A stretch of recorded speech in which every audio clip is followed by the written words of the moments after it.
Hoy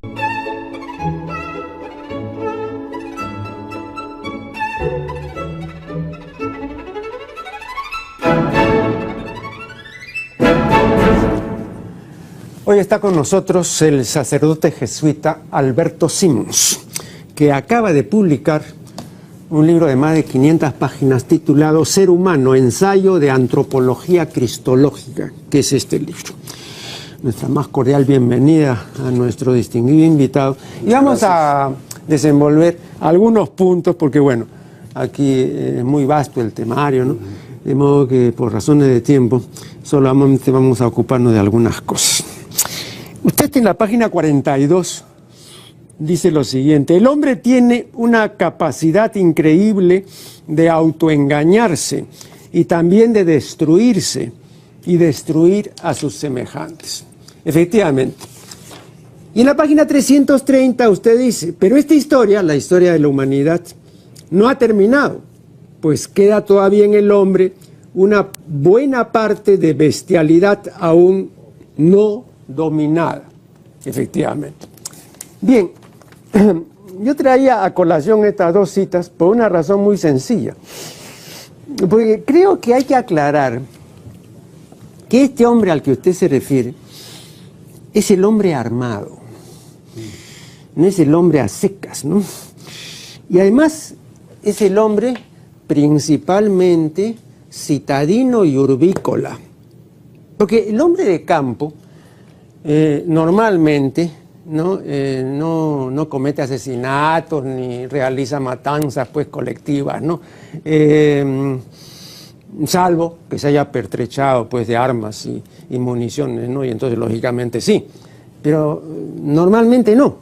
Pero el hombre de ciudad y el hombre de urbe, el citadino y el urbícola sí, ¿no? Ahora uno se pregunta, como yo me he preguntado, ¿por qué el hombre usó armas? Desde mi punto de vista, el hombre usó armas, en primer lugar, porque perdió el caudal instintivo que caracteriza y que rige la conducta de los otros animales. Esta pérdida significó el advenimiento de la inteligencia superior. Y además asumió la posición bípeda, lo cual le permitió la libertad de las extremidades superiores, ¿no? Y esta libertad le permitió lanzar el primer proyectil, ¿no? Que con toda seguridad fue una piedra, ¿no? Entonces así comenzó la carrera armamentista del hombre. Konrad Lorenz ha dicho, me parece con razón, que la historia del hombre es, entre otras cosas, la historia de una desinhibición, que va desde el lanzamiento del cavernícola de una piedra hasta el lanzamiento actual pues, de misiles atómicos, ¿no? Hay una desinhibición en la trayectoria de la carrera humana. Ahora bien, se dice que el hombre descubrió las armas. Yo creo, juntamente con el señor Robert Aldrin, que fue al revés. Las armas descubrieron al hombre. Es decir, revelaron verdaderamente quién es el hombre, ¿no? Un asesino potencial, ¿no? Usted convendrá conmigo en que el hombre sin armas, nuestra especie se habría extinguido, porque no tiene medio de supervivencia, porque hay otras especies más fuertes y más fieras, etcétera, se habría extinguido, ¿no? Entonces, nuestra especie hay que pensarla con armas. Ese hombre al que usted se refiere y al que se refieren todos, es el hombre armado. Eso, en primer lugar, para mí me parece muy importante. Y ahora, mi posición, ¿no? Yo creo que este hombre armado, hace mucho daño, ¿no? Hace también bien, ¿no? Pero hace más daño que bien, ¿no? Cuando le preguntaron a Saramago, al Premio Nobel de Literatura, ¿no? ¿Por qué era tan pesimista? Y Saramago dijo, no, yo no soy pesimista. Lo que pasa es que el mundo es pésimo, ¿no? Ahora, yo presumo que mi ilustre invitado no comparte necesariamente mis opiniones, ¿no? De modo que yo le cedo la palabra para que nos exponga las suyas. Sí, no, claro. Yo lo que he querido hacer énfasis en algún momento del libro, en el hombre real, ¿no es cierto? No idealizar al hombre, porque conviene partir de lo que somos y de lo que hemos sido. Y como usted hacía alusión, el hombre ha evolucionado gracias a que ya no vive del puro instinto, ¿no es cierto? Claro. Entonces es un ser inacabado, inconcluso. Y eso que parece una deficiencia respecto del animal, el animal lo realiza la naturaleza, el hombre no. Entonces eso le ha posibilitado al hombre el desarrollo, o lo ha obligado a desarrollar la inteligencia y la libertad, porque él mismo tiene que acabarse, tiene que concluirse, ¿no es cierto? Y en ese afán, claro, por ejemplo, la inteligencia y la libertad es de lo mejor que tiene el hombre, pero también es de lo peor que puede tener el hombre, porque se puede utilizar para el bien y para el mal. De hecho, yo creo que estamos en un punto todavía no muy desarrollado de lo que yo sí quiero tratar más en el libro, que es lo propiamente humano, ¿no? Porque el nombre del libro, Ser Humano, va en dos sentidos, ¿no es cierto? Va en el sentido de estudiar al ser humano, ¿no? El ser humano y el ser humano además, que es Jesús en concreto, que nos revela lo que es, por lo menos a los cristianos, lo que es ser humano. Claro. Y el segundo sentido de ser humano es cómo realmente nos comportamos como humanos, ¿no es cierto? El sentido mejor de la palabra. Pero evidentemente, por ejemplo, las guerras que ha vivido el hombre en el siglo XX es una demostración que estamos en la barbarie, todavía. Para mí las guerras son demostraciones, y yo espero que en el siglo, yo decía en el siglo XX, en el siglo XXI, ahora digo, probablemente, ojalá que sea en el siglo XXII, que dirán, esos hombres del siglo XX y XXI eran bárbaros porque se mataban unos a otros con la guerra. Una interrupción. Las armas le permitieron al hombre hacer tres cosas que nunca había podido hacer, porque nunca había sido realmente humano. Ahora, estas tres cosas que le permitieron me parecen evidentes, no sé qué pensará usted. En primer lugar, le permitieron matar a distancia, cosa que nunca había podido hacer antes del advenimiento de las armas. En segundo lugar, le permitieron matar sin ser visto. Y en tercer lugar, que me parece la consecuencia más terrible, le permitieron matar con impunidad emocional. El asesino que tira un misil de un continente a otro no vive las terribles consecuencias. Como aprieta un botón y vuela a 100.000 personas. Eso que puede hacer el hombre con las armas apretando un botón, ¿no? Podría tener un posible correctivo o una posible contención si el animal humano tuviese un mecanismo o tuviese un sistema de control automático, ¿no es cierto? Pero perdido el instinto, que sí es automático, la inteligencia superior puede ser mucho más plástica y maleable y todo, pero no es rígida. Entonces, ¿de qué depende?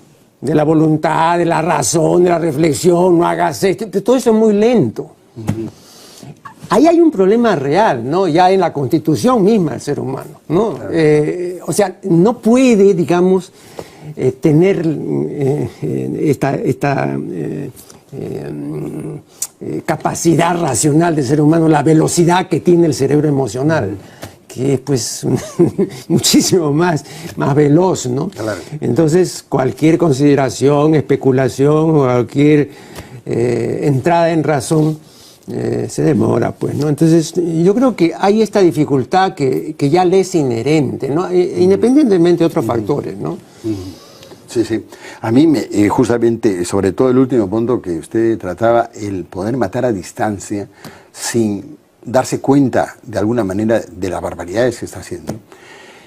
A mí me pasó cuando vi a George Bush decir con una gran satisfacción, decir, hemos comenzado la primera guerra del siglo XXI, cuando fue el ataque a, no Afganistán, sino Irak, ¿no? La guerra de Irak. Ajá.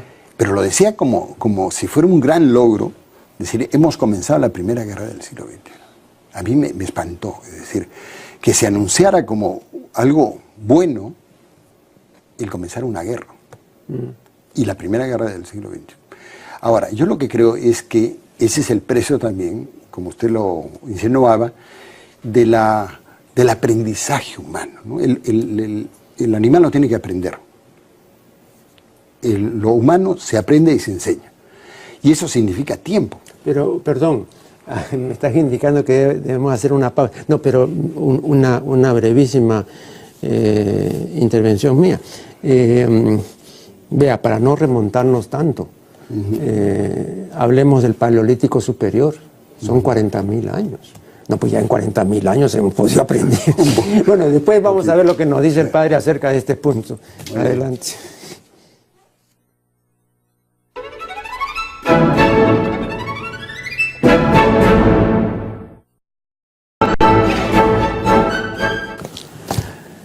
Seguimos dialogando con el padre Simmons.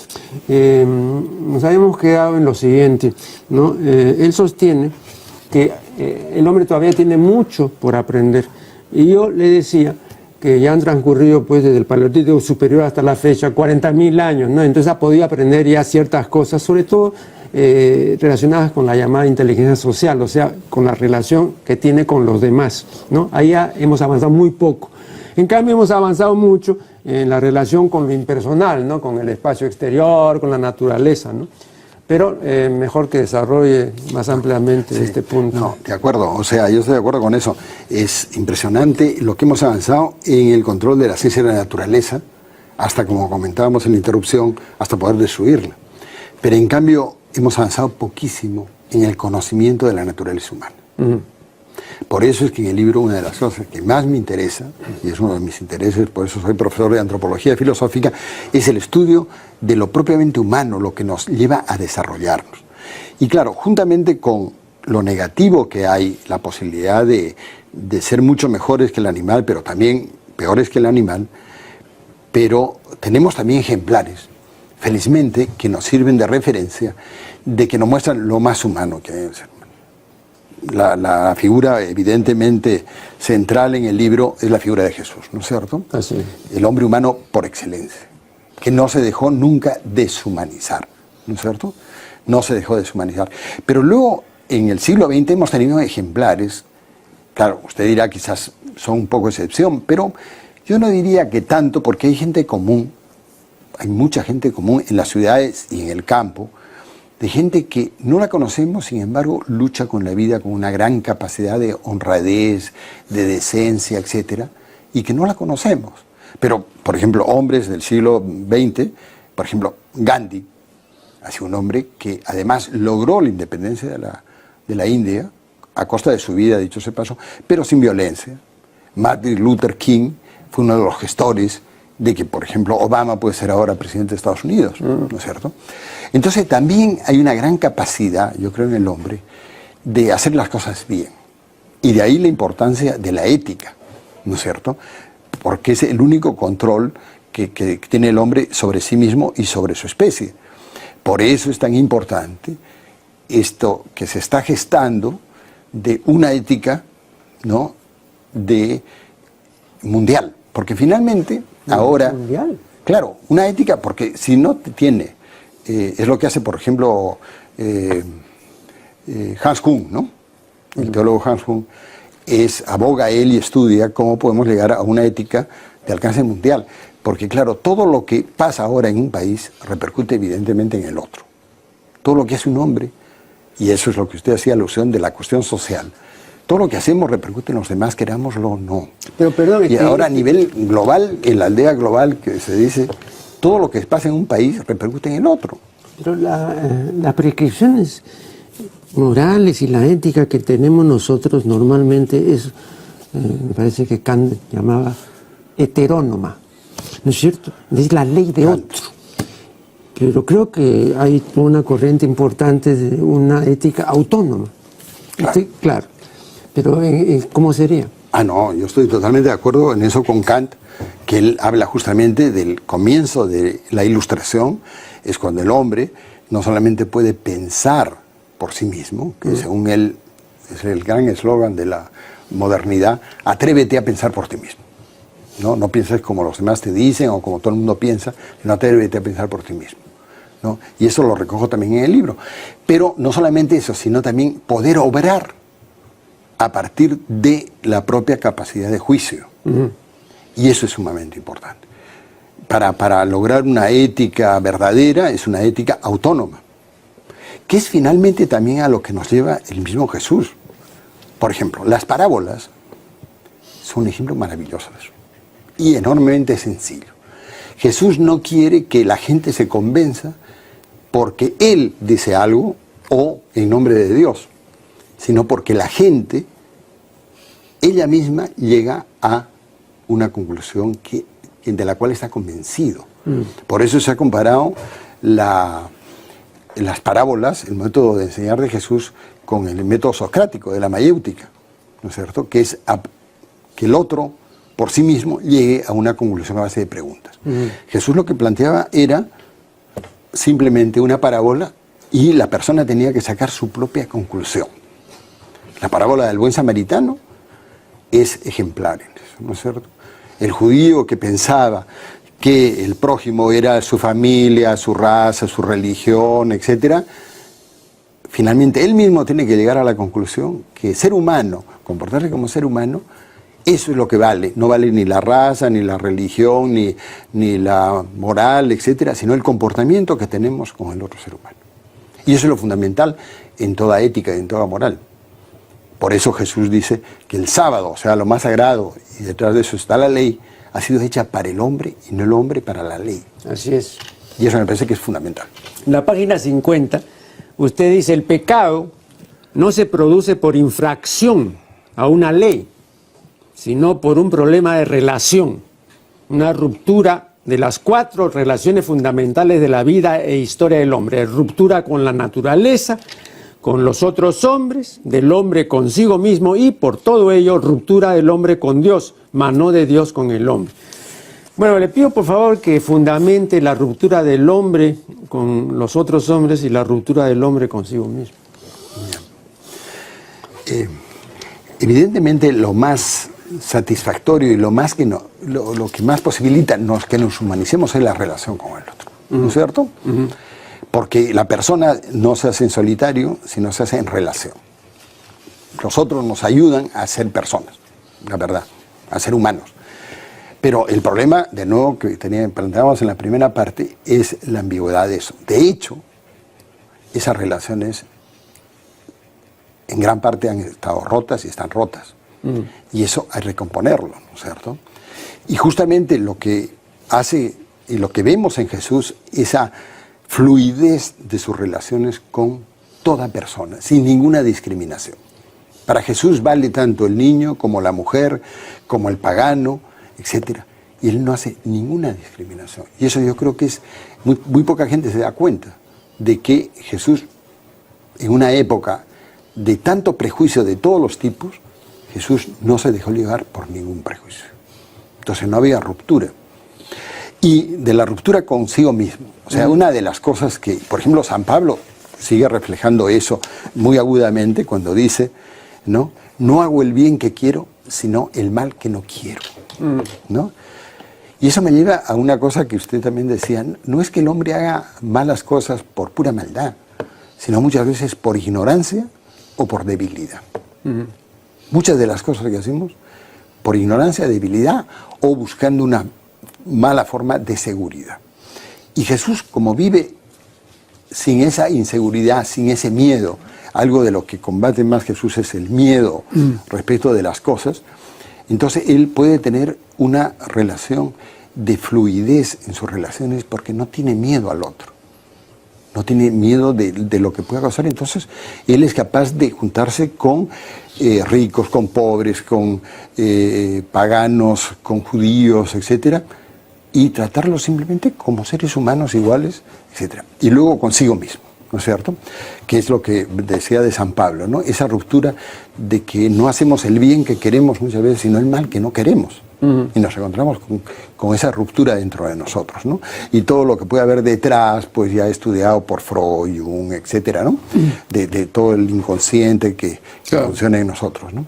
Pero justamente lo que encontramos también en el caso de Jesús es la superación de eso. Es decir, un hombre que no vive en conflicto consigo mismo, ¿no es cierto? No vemos a Jesús luchando contra sí mismo, sino en una fluidez muy grande de darse. Por algo se le ha dicho, Silebeck, un gran teólogo católico, es el hombre para los demás. Jesús es el hombre para los demás, que no vivía para sí mismo.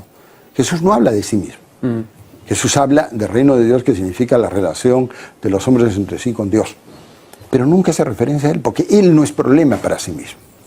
Pero sin embargo hay un texto de Juan que ha sido repetidamente citado, y donde Jesús dice: yo soy el camino, la verdad y la vida. Ahí sí habla de sí mismo. Claro, pero eso, en buena crítica literaria y exegética, es composición de San Juan, ¿no? El Evangelio de Juan es el que más elaborado está críticamente, ¿no? Probablemente se produjo y lo escribió Juan pasado el primer siglo. Entonces él hace teología de la vida de Jesús. Bueno, realmente todos son interpretaciones teológicas. Los evangelios no son biografías de Jesús. ¿Pero usted no concibe que Jesús pudo haber dicho eso? Puede haberlo dicho, pero da la impresión en todos los estudiosos de que es una interpretación enormemente válida de Jesús, ¿no es cierto? San Juan, a la distancia, o el compositor del Evangelio de Juan, ve en Jesús reflejado que realmente es el camino, la verdad y la vida. O sea, es algo que vivió Jesús, aunque quizás no lo dijo Jesús. Pero es la realidad de la vida de Jesús, que San Juan ve claramente en eso, ¿no? Una nueva interrupción y luego continuaremos dialogando con el padre Simons.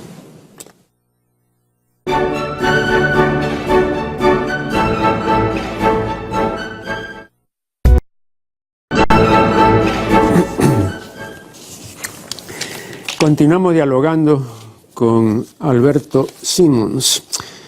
En la página 113 de su obra usted dice: la persona sanamente responsable es la que se acepta a sí misma como es, se siente apropiadamente dueña de su vida y de sus actos, es capaz de señalar sus propios objetivos y prever los medios adecuados para dirigirse a ellos. Es el sujeto que sabe que puede cometer errores, incluso fallar en el intento de conseguir sus metas, pero que busca y da sentido a aquello que hace. Bueno, no bien leí este pasaje, ¿no? Díjeme para mis adentros, ¿no? Que las mujeres, también los hombres, ¿no? Pero particularmente las mujeres, ¿no? Hoy están en general insatisfechas de sí mismas, ¿no? Sobre todo de su apariencia. Y desde muy pequeñas, y al decir pequeñas estoy hablando de chicas de 10 o 12 años, ya comienzan a modificarse, ¿no? Y cuando han llegado a los 20 ya tienen encima por lo menos 5 o 6 operaciones y tal vez 10, porque no se gustan a sí propias, ¿no? Entonces, ahora por supuesto, pues la cirugía plástica aprovecha de esta insatisfacción, ¿no? Y cobra altísimos precios por hacer operaciones. Entonces los marxistas dirían, y con razón, que esas personas están alienadas, ¿no? No tienen sanidad psíquica. Usted diría que no son sanamente responsables, ¿no? Vea, hace 40 años, poco más o menos, las feministas se propusieron acabar con lo que ellas llamaban y llaman mujer objeto, que es la mujer de pasarela, la mujer, digamos, de vitrina, la mujer adorno. Bueno, han pasado 50 años o 40 y no solamente no ha desaparecido la mujer objeto, sino que se ha incrementado. Ahora hay más mujeres objeto que nunca. O sea, más mujeres insatisfechas, ¿no? ¿Cuáles son sus comentarios acerca de esta lamentable situación? Sí, es realmente lamentable. No solamente eso, sino, por ejemplo, enfermedades nuevas como la anorexia y la bulimia, ¿no es cierto? Que antes no existían, por lo menos que sepamos, ¿no? No sabían, y es enfermedades básicamente sobre la apariencia. Pero desgraciadamente no solamente es ya en la mujer, sino también en el hombre. Ya hay operaciones estéticas, etcétera, en hombres. O sea que eso se va incrementando y pasando al otro nivel. Yo creo que ahí lo básico es eso que usted leía: para que una persona sea responsable tiene que aceptarse a sí misma como es. Yo creo que ese es uno de los mejores logros de madurez que puede lograr un ser humano, sea hombre y mujer, aceptarse a sí mismo como es. No hay hombres perfectos, no hay seres humanos perfectos. Y desgraciadamente la sociedad, el sistema nos vende una imagen de que uno tiene que ser perfecto. Y si no es perfecto, entonces está mal. Pero justamente lo interesante, por ejemplo, en el caso de Jesús, que yo trato en el libro ampliamente, es que Jesús no tiene un modelo de ser humano. Él no dice que todos los seres humanos tienen que ser de la misma manera. Él acepta a los seres humanos como son. Y lo único a lo que los lleva es a vivir su propia humanidad como es. Él acepta a la mujer adúltera. No la justifica, pero la acepta y no la juzga. A la samaritana. Es impresionante una sociedad tan machista como era la de Jesús, el que Jesús no tiene un solo prejuicio, y más bien lo que lleva es a que la mujer reconozca sus propias fallas y las acepte y pueda vivir con ellas. Yo creo que eso es una cosa que debíamos lograr en nuestra sociedad, como por supuesto la mujer, porque desgraciadamente pues todo lo que es comerciales, toda la venta de imagen, las modelos, etcétera, crean eso.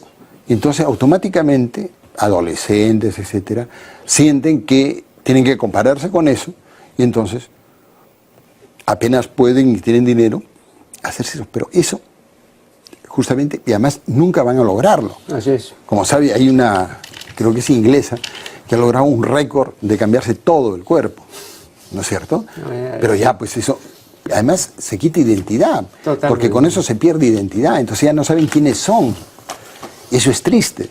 Pero felizmente también hay gente que, y conozco mujeres que realmente uno no puede decir, pues no son perfectas ni físicamente, ni a lo mejor ni psicológicamente, pero se aceptan y son mujeres que valen realmente un montón, ¿no es cierto?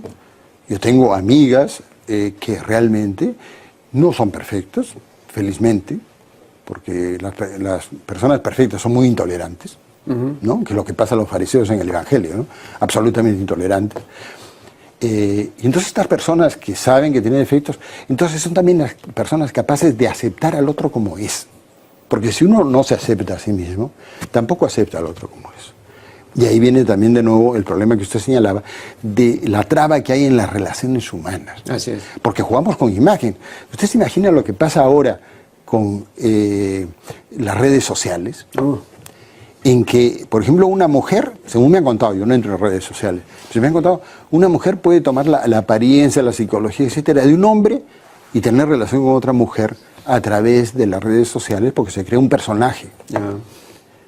Eso pues es una alienación total. Entonces imagina lo que puede ser eso. Pasando a otro punto, sí me lo imagino. Pasando a otro punto. Jesús predicó en arameo, pero el único evangelista que escribió en arameo fue Mateo, y el original arameo se ha perdido y solo disponemos de la versión griega correspondiente. Los otros evangelistas, Marcos, Lucas y Juan, escribieron en griego. Usted bien sabe que en griego hay hasta hay más, pero 3 vocablos relacionados con el amor, ¿no es cierto? Filía, ¿no? Que podríamos hablar y traducirlo como amor de amistad o amistad. De benevolencia. Sí, claro. Luego tenemos eros, ¿no? Que sería pues el amor apetente, ¿no? Y luego ágape, ¿no? Que podríamos traducirlo pues como fraternidad, convivialidad, solidaridad, en fin, ¿no? Bien. Gratuidad. Gratuidad. Pero usted dice en la página 159, este amor profundo, el amor que Jesús profesaba a los demás, comprensivo y misericordioso. Y luego dice, la vivencia de la misericordia, de la compasión, de la empatía, diríamos ahora, es la que nos puede ayudar a conocer mejor al otro, desde su condición, que es también la nuestra. Bueno, estos pasajes me recordaron un texto del poeta alemán Heinrich Heine, que en su cuaderno de viaje dice lo siguiente, leo textualmente: para ser amado de todo corazón hay que sufrir. La compasión es la última consagración del amor, y acaso el amor mismo. Por eso, de cuantos dioses han existido, Cristo es el que ha sido más amado, especialmente por las mujeres. Bueno, si el amor, como suponía Heine, equivaliese a la compasión, ¿no? Si pudiera identificarse con ella, entonces no podría ser fuente de alegría ni podría ser origen de contentamiento, ¿no? Porque la persona que se compadece de los demás, ¿no? Se compadece de las penurias y las aflicciones de los que sufren, ¿no? Pero así, en esa medida, ¿en qué medida podríamos hablar de contento, de alegría, ¿no? La persona que se compadece. Por ejemplo, le cuento lo siguiente. Una mujer notable del siglo XX, evidentemente, fue la Madre Teresa, que sí se compadecía, ¿no es cierto? Pero, y esto lo han dicho sus biógrafos, no yo. Yo la vi aquí, y por lo menos cuando yo la vi no sonreía, pero yo nunca le he visto sonreír a la Madre Teresa. No hay fotografías casi donde se le ve. Creo que cuando una vez le entregaron un gran premio, estuvo sonriente. No riente, sonriente. Me parece que hay una incompatibilidad, ¿no cree usted? No, yo no creo eso. No creo porque ciertamente el amor lleva a un sentimiento de ponerse en el lugar del otro, ¿no es cierto? Para poder comprenderlo, es lo que también se dice en términos más filosóficos, la fusión de horizontes, ¿no es cierto? Perdón, pero en este caso, cuando se habla de la compasión, yo me pongo en el lugar del otro para, ¿no es cierto?, aquilatar y comprender las penurias del otro. Claro, claro. Y además se ha dicho que el que no está dispuesto a sufrir no está dispuesto a amar, claro. ¿No es cierto? El que quiera no pasar por eso, pues humanamente no está dispuesto a amar, ¿no es cierto? Y eso yo creo que sí es verdad. Pero eso no necesariamente lleva a a la tristeza, porque yo creo que Jesús fue un hombre alegre, un hombre que miraba la vida con alegría, era un hombre que amaba la vida, ¿no? Como se dice de Dios también en el Antiguo Testamento, el Señor que ama la vida, ¿no es cierto? Y él amaba la vida, yo creo, con todas y era un hombre que celebraba, que iba a fiestas, etcétera, ¿no? En contraposición a Juan Bautista. O sea, Jesús no era un hombre triste. O a Pablo, ¿no? Tampoco, yo no me imagino a Pablo muy sonriente, ¿no? Habría que ver eso. Pero en el caso de Jesús, no se dice tampoco, porque no se describe nada físicamente de Jesús, pero sí dice que en un momento, cuando llegan los discípulos de haber realizado todo lo mismo que había realizado Jesús, Jesús se exaltó de alegría y dijo: te doy gracias, Padre, porque no has revelado estas cosas a los sabios y entendidos, sino a los pequeños, ¿no? Y dice que sintió un gozo enorme. Ajá. Y lo dice explícitamente.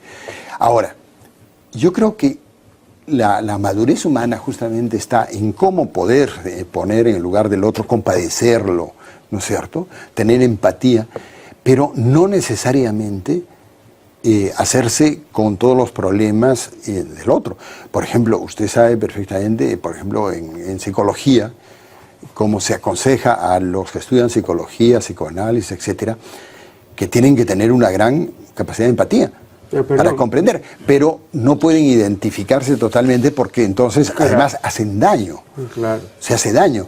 Yo creo que Jesús era capaz de hacerse con la otra persona, pero al mismo tiempo tomar distancia de ella, justamente para poder ayudarla. Jesús, por ejemplo, se hace y la comprende y no la juzga a la mujer adúltera, pero le dice: vete y no vuelvas a pecar. O sea, no es tampoco un liberal que dice: no te preocupes, etcétera, ¿no? Jesús sabe tomar distancia para ayudar justamente a la otra persona. Vamos a hacer acá un último corte y ya regresaremos.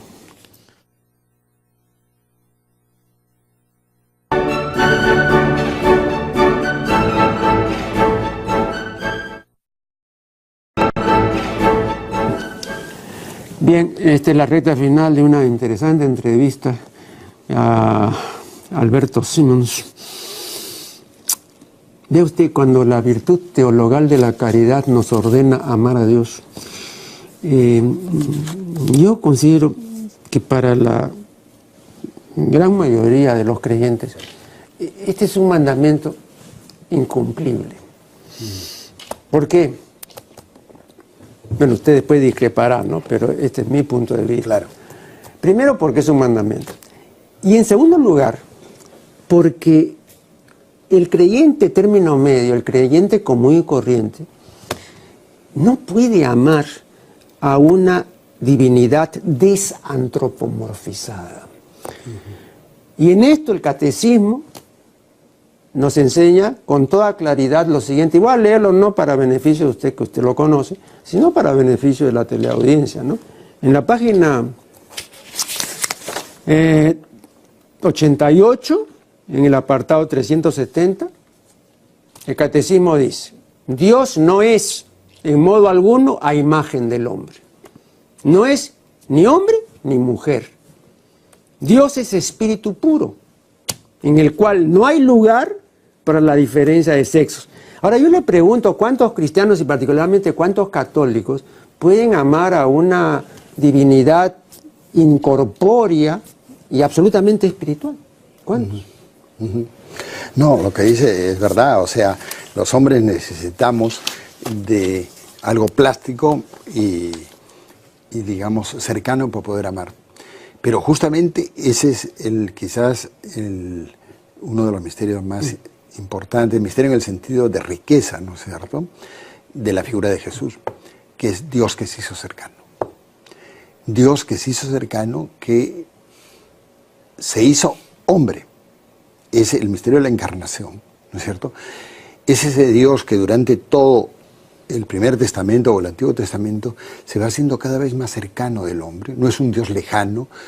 Es verdad que hay un gran respeto por Dios, que casi no se le nombra en esto, pero ahí aparece ya la idea de que la relación con Dios es una relación no de obediencia, sino de amor. Ya en el Antiguo Testamento. Y en el caso de Jesús es claro. O sea, que eso que sea mandamiento es, yo diría, relativo, en el sentido de que, como usted, de alguna manera, yo estoy de acuerdo con él, nadie puede obligar a otra persona a amar, ¿no es cierto? El amor es libre, debe ser una cosa libre, espontánea, que nace de una relación. Pero el amor humano, el amor del hombre, ese triple amor que está en toda la Biblia y en el Evangelio, ¿no? Amar a Dios con todo el alma, con todo el corazón, con todas las fuerzas, y al prójimo como a sí mismo. Tres amores, que comienza, yo creo, por amarse a sí mismo. Así como hemos dicho antes que la persona tiene que aceptarse a sí misma, tiene que amarse a sí mismo, eso no es egoísmo. Erich Fromm, por ejemplo, dice que el egoísmo es lo contrario del amor a sí mismo. Pero, perdón, en la caridad, el segundo mandamiento es indesligable del primero. Es indesligable. Entonces primero hay que amar a Dios, ¿no? Y yo no puedo comenzar amándome, no, si no me reconozco como hijo de Dios. Por eso, yo diría que psicológicamente es la aceptación y el amor de sí mismo, porque, como dice toda la Biblia, San Juan lo dice, no, ¿cómo puedes decir que amas al prójimo, a quien no ves, si no amas a Dios a quien ves? Perdón, es al revés, ¿no? ¿Cómo puedes decir que amas a Dios a quien no ves y no amas al prójimo a quien ves? Entonces, el orden, digamos, psicológico, humano, es amarse a sí mismo para poder amar al otro. Uno que no se ama a sí mismo no ama al otro. Pero Jesús en eso es bien claro. Él dice, el mandamiento principal es el primero. Ah, no, sin duda alguna. Ahí pende la ley y los profetas. Claro, en los dos mandamientos. Claro. Y además pone el segundo al mismo orden que el esto. Y Pablo resume todo en amar al prójimo, se resume toda la ley. Da la impresión que Pablo se ha olvidado del primer mandamiento, y no se ha olvidado. Lo que pasa es que ya en Jesús Dios se ha unido al hombre y quiere ser amado en el hombre. Por eso San Juan también dice, en su Evangelio, Dice, ¿cómo puedes tú decir, que, lo que decíamos antes, cómo puedes decir que tú amas al prójimo? ¿Cómo puedes decir que amas a Dios a quien no ves, sino amas al prójimo a quien ves? Y ahí va lo que usted decía, la necesidad de esto. Pero hay algo más importante que todo eso. Que eso mismo que Jesús dice, reúne toda la ley y los profetas, que es el amor de Dios por nosotros. Porque nuestro amor es frágil, débil, muchas veces imperfecto, etc. Pero en lo que se fundamenta todo el cristianismo es que somos amados incondicionalmente y gratuitamente por Dios. Cuando el hombre, y usted lo decía antes, cuando el hombre se siente amado incondicionalmente y gratuitamente por Dios, es cuando comienza la cadena del amor. Porque entonces se siente capaz de amar. Porque se siente amado sin condiciones. Dios no pone condiciones para el amor. No pone, si tú eres bueno, te voy a amar, y si eres malo, no. Y todo el Evangelio, el capítulo 14 del Evangelio de Lucas, es curiosamente el amor de Dios por el malo, por los pecadores, que muestra justamente que el amor de Dios, que es lo más importante, mucho más importante que nuestro amor, el amor de Dios por el hombre, es incondicional y gratuito. Y esa es la base de todo cristianismo. Por eso un famoso libro, interesante el título, lo dice todo, de Urfón Baltasar, es decir, solo el amor es digno de fe. Y realmente solamente creemos finalmente aquello que es el amor. Por eso la definición por excelencia de Dios en el Nuevo Testamento es amor, de Juan. Hay una dificultad para la profesión del amor. Bueno, una entre otras, ¿no?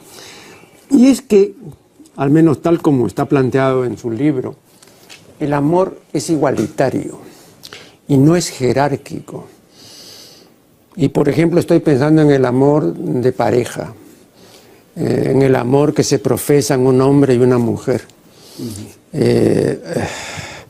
Ese es un amor selectivo, es un amor de preferencia, es un amor jerarquizado, ¿no? Ese hombre ama a esa mujer, pero no a todas las mujeres, y lo mismo la mujer ama a ese hombre, pero no a todos los hombres. Sin embargo, usted comparte con Fromm, ¿no? Porque esa es la posición de Fromm, porque él establece diferentes clases de amor, pero para Fromm la clase más importante de amor es el amor a los hombres, el amor a la humanidad. Como yo decía aquí en una conversación con el doctor Ramón León, yo creo que eso lo dijo Fromm por la experiencia del Holocausto y por el hecho de que él era judío, etc. Claro. Pero creo que no todos comparten eso, ¿no? Que la principal clase de amor, porque él hace una serie de diferencias, ¿no? Entonces, por eso, ¿no? Eso era lo que yo le quería preguntar. Sí, ahí lo que hay, yo creo, es lo siguiente. O sea, que hay diferentes formas de amar. Ya hablamos, ¿se acuerda?, de la diferencia entre ágape, eros, etc. Pero también hay un amor que es de alguna manera exclusivo, en parte, que es el amor hombre-mujer, por ejemplo, ¿no? Pero eso no evita que esa persona, por ejemplo, tanto el hombre como la mujer, tenga amistades y amistades profundas con otros hombres. Pero es amor. Es amor. Claro. Y ahí hay una cosa que sí es importante. Yo suelo conversar mucho a mis alumnos que les causa sorpresa. Yo les pregunto, les digo, ¿se puede amar sin sentir amor? Y claro, la primera respuesta es que no. ¿No es cierto? Porque hay una identificación del amor con el sentimiento. Y yo le digo, no es verdad. No es verdad. El amor generalmente va acompañado de sentimiento, pero el amor esencial y fundamentalmente es buscar el bien del otro. A veces acompaña el sentimiento, a veces no. ¿Cuántas veces, por ejemplo, les digo, ustedes sienten, lo cual no quiere decir que sea lo real, por ejemplo, que no soportan a sus padres? Y sin embargo los aman y estarían dispuestos a lo mejor a dar la vida por ellos. Yo creo que es fatal la identificación del amor con el sentimiento. Yo creo que el amor fundamentalmente es buscar el bien objetivo de la otra persona. La gran bailarina Isidora Duncan decía que para ella había dos clases de amor. Lo que ella llamaba los amores de corazón y los amores de cerebro o de mente. Y ella decía y confesaba, les digo que los mejores amores que he tenido, y son varios, han sido los amores de cabeza. y no los amores cordiales, ¿no? Entonces, de repente hay un cierto parentesco con lo que usted acaba de manifestar, ¿no? Estos amores de cabeza, ¿no? Por ejemplo, yo hablo en el libro, como usted puede haberse dado cuenta, de los amores cívicos y políticos. Ah, claro. Y eso a la mayoría de gente no entiende cómo se puede hablar de que se puede amar cívica y políticamente. Y yo creo que sí, además uno de los amores, cuando se da, que no es mucho al parecer, pero el amor cívico-político, porque es un amor más universal, que logra un mayor bien para mucha gente. Entonces aquellos políticos que realmente sirven a su pueblo, aman a su pueblo, y ahora en el Perú los necesitamos, es gente que realmente hay un amor muy grande ahí. Aunque no sea un amor sentimental, emotivo, etc. Puede ser un amor muy pensado, muy claramente optado, pero que no necesariamente acompaña con grandes sentimientos o efusiones. Pero desgraciadamente las grandes efusiones y sentimientos a veces se ven en una semana y no duran nada. Así es, están indicando que ya el tiempo se ha vencido. Nuestro mayor agradecimiento a nuestro distinguido invitado, y con ustedes será hasta el programa siguiente. Muchas gracias por invitarme. No. Agradecemos a Muebles Damaris.